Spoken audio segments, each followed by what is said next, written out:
हुआ है सर? मैं आपको बताना चाहता हूं, ये जो unified Waqf management, empowerment, efficiency and development, full form उम्मीद है, इसका रखने का पीछे कारण है सर। ये उम्मीद क्यों है? अब ये यूनिफाइड वक्फ मैनेजमेंट पूरा रजिस्ट्रेशन से लेकर के म्यूटेशन, इंक्रोचमेंट का विषय, सर्वे, कलेक्टर का रोल, सारा विषय को मिला करके मैनेजमेंट का पूरा सिस्टम को ही बदलने के लिए हमने काम शुरू किया है। उसके बाद एम्पावरमेंट, कैसा एम्पावरमेंट होने वाला है?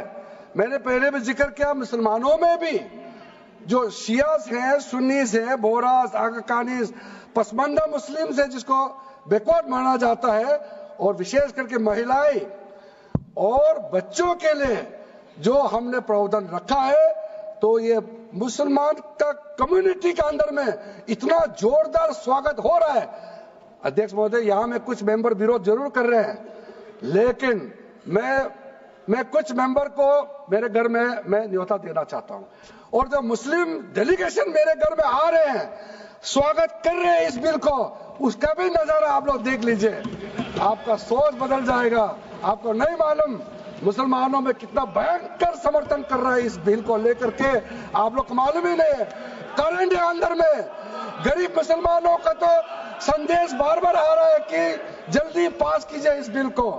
इसलिए आप लोग संदेह में मत रहिए। एफिशिएंसी को हमने बढ़ाने का काम किया है। टेक्नोलॉजी का उपयोग करते हुए सेंट्रलाइज डेटाबेस होगा, डिजिटल पोर्टल होगा, कोई छुप के अंधेरे रातों में वर्क क्रिएट नहीं कर सकता है। इसका पूरा रजिस्ट्रेशन का प्रावधान है, ट्रैकिंग होगा, निगरानी रखा जाएगा, कंप्लायंस का प्रावधान है, और जो मैनुअल हाथों से जो गलत होगा उसका भी करेक्शन करने का प्रावधान है। ब्यूरोक्रेटिक डिले होता है उसका भी समाधान हमने पूरा बिल में तरीका बना के रखा हुआ है। और आखिर में इसका ऑडिट प्रॉपर होना चाहिए, तो ऑडिट का भी प्रावधान हम लोग राज्य सरकार को ऊपर में छोड़ा है, क्योंकि आखिर तो सर ये सारा प्रॉपर्टी का अथॉरिटी राज्य सरकार का है। बोर्ड का अपॉइंटमेंट भी राज्य सरकार को करना है, केंद्र सरकार का कोई रोल नहीं है।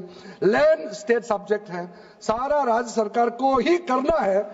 इसलिए राज्य सरकारों को हम फुल अथॉरिटी देने के साथ साथ हमारा जो मंत्रालय है वो ऑनलाइन हमेशा जुड़ा रहेंगे कि जो वक्त प्रॉपर्टी क्रिएट किया गया है उसका स्टेटस है वामसी पोर्टल से मिला करके हम लगातार टच में रहेंगे। इसलिए कोई इसमें ये नहीं सोचना है कि सेंट्रल गवर्नमेंट कोई एक्स्ट्रा पावर हड़पने जा रहा है क्या, बिल्कुल सोचने का नहीं है। ये टोटली स्टेट गवर्नमेंट का अधीन है और राज्य सरकारें ही इसका निगरानी में आगे काम करना है। उसके बाद सर जो पर्पस के लिए वर्क क्रिएट किया जाता है, बेसिकली 3 पर्पस होता है, रिलीजियस, चैरिटेबल एंड पायस। उसका हो रहा है कि नहीं हो रहा है, और इनकम जनरेशन खास करके जो वेलफेयर काम है उसका हो रहा है कि नहीं हो रहा है, इसका भी इफेक्टिव गवर्नेंस का प्रावधान हमने रखा हुआ है। और साथ साथ सर मैं आपको इस उम्मीद के साथ साथ ये कहना चाहता हूं कि जो रिफॉर्म्स हमने जो लाए हैं और साथ साथ में जो प्रावधान कुछ बदलाव हमने आपको बहुत शॉर्ट में बताया, क्योंकि डिटेल में तो मैं रिप्लाई तो करूंगा ही। इसमें अगर आपको लगता है कि हमको अगर इनकम जनरेशन करने के लिए वर्क प्रॉपर्टी को बेहतर इस्तेमाल करने के लिए क्या करना चाहिए, जब हम इसका सबऑर्डिनेट लेजिस्लेशन के माध्यम से रूल्स बनाएंगे, आपका सुझाव हम खुले दिल से स्वागत करेंगे। क्योंकि आखिर तो प्रॉपर्टी देश का है, किसी का भी हो, उसको अगर अच्छा से चलाना है तो आप सुझाव देंगे तो हम तो पूरा वेलकम करेंगे उसमें। इसलिए आज मैं मेंबरों के साथ साथ जो कई दरगाह है, कई मस्जिद के इमाम है, कई लोग जो मुझे मिले, उन्होंने भी बहुत अच्छा सुझाव दिया है। उसको डिटेल में मैं यहाँ कहना नहीं चाहता हूँ, लेकिन हम रिकॉर्ड में रखा है। कई अच्छे अच्छे सुझाव हमारे पास आए हैं, वो भी हमने नोट करके रखा है। एक इंपॉर्टेंट पॉइंट को मैं अब आपके सामने भी रखना चाहता हूं। ये जो हमने एक डेफिनेशन में जो बदलाव लाया है, इस डेफिनेशन में बदलाव का सबसे बड़ा मतलब यह है कि मुसलमानों में भी जो वक्फ के अंदर में अपना प्रॉपर्टी, वक्फ प्रॉपर्टी इस वक्फ बोर्ड के प्रावधान से गवर्न करना चाहते हैं, मोस्ट वेलकम है।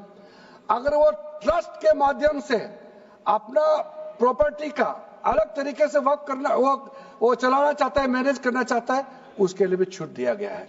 तो इसमें जो आप लोग बार बार कहते हैं कि वक्फ बोर्ड में गैर मुसलमान कैसे आ रहा है, इसका मैं छोटा सा एग्जांपल देना चाहता हूं।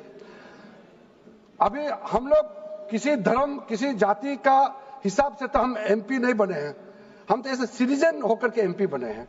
तो अगर मेरा कॉन्स्टिट्यूंसी वाला हमको कहेंगे कि किरण रिजिजू मेरा यहां नहीं आ सकता है, हमारा धर्म और तुम्हारा धर्म अलग है, तो कैसे होगा? मैं तो एज एमपी, मेरे पास अथॉरिटी है, मैं जा सकता हूं। उसी प्रकार से आपका ट्रस्ट है, ट्रस्ट को चलाता है चैरिटी कमिश्नर। तो ट्रस्ट वाला कैसे कहेंगे कि चैरिटी कमिश्नर मेरा जात का ही होना चाहिए? चैरिटी कमिश्नर तो गवर्नेंस को संभालने के लिए है, चलाता तो ट्रस्ट है। उसी प्रकार से आप कैसे कह सकते कि मेरा वक्फ प्रॉपर्टी को देखने के लिए वक्फ बोर्ड में गैर मुसलमान नहीं हो सकता है? अब कैसे कह सकते हैं? ये तर्क आप थोड़ा गहराई से सोचिए, क्योंकि ये बार बार कहा गया है, मैं नाम नहीं लूंगा, वो बाद में तो बोलेंगे हमारे कुछ लोग हैं कि मुस्लिम का अफेयर्स में नॉन मुस्लिम क्यों आ रहा है। अरे ये धार्मिक व्यवस्था से कोई लेना देना नहीं है, मैं बार बार कह रहा हूं। इसलिए ये प्रॉपर्टी है, वक्फ प्रॉपर्टी है, आप लोग इसको समझिएगा।